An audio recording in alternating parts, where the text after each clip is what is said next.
Hi, this is Katie of KT and the Squid. Today I'd like to show a nifty little trick that I recently learned how to work into the third loop of a half double crochet a little bit better. Here I've worked up a little swatch, and you can see down here I worked into my third loop of my half double crochet because it's created this little ribbing. And you might notice when you do this, if you have any kind of project that has some sort of weight to it, like a blanket or maybe some sort of bag or even slippers that might be worn a lot, you'll notice that it's kind of flimsy, and it creates this big gap right here with that third loop. So this is going to be a way to avoid that. So what you're going to do is you're going to work not only into that third loop, but you're also going to catch a fourth loop that's down below it. So I've done a row round here of half double crochets, and I'm going to complete this last half double crochet just to give you an idea of where that third and fourth loop is. So when you yarn over for a half double crochet, that first yarn over is going to create your third loop. So keep that in mind. Then you insert your hook, pull up a loop. The loop that you pull up for the next step is going to create your fourth loop.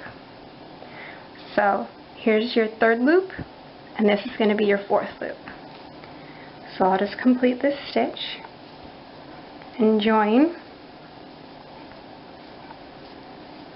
And now I'm going to flip my work over just so I can give you a little bit better idea of what to look for. So normally this is your third loop, which is what you would do when your instructions of your pattern say to work into the third loop of the half double crochet. Right below it, this little bump right here, that's your fourth loop.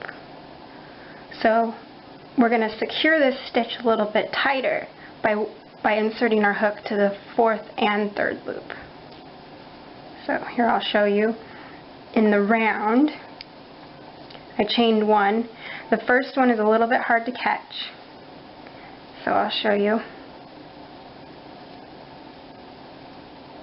Here's your third loop right here, and you'll see it's the loop right below it. That's the fourth loop. So get your hook into both of those loops, and I'm working half double crochet just because, and you'll complete your stitch. Again, so here's your first and second loop. Right below is the third loop. Right below that is fourth loop.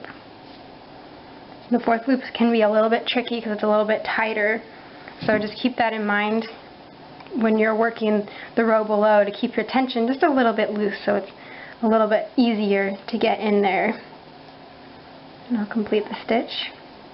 And here's another one. Here's your first, second, third,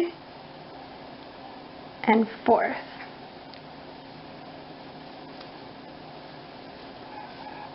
And here's another one.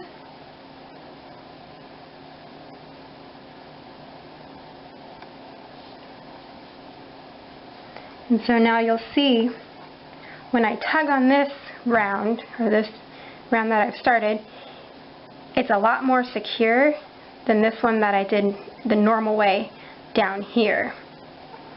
So that's working in the round. I'm going to just turn right here so I can show you the difference when you're working flat.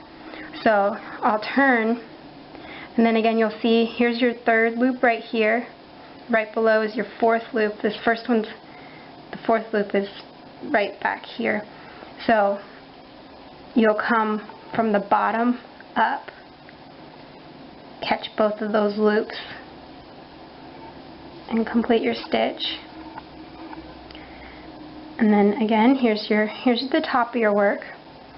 Your first two loops, here's the third loop, and the fourth loop is right below that third loop.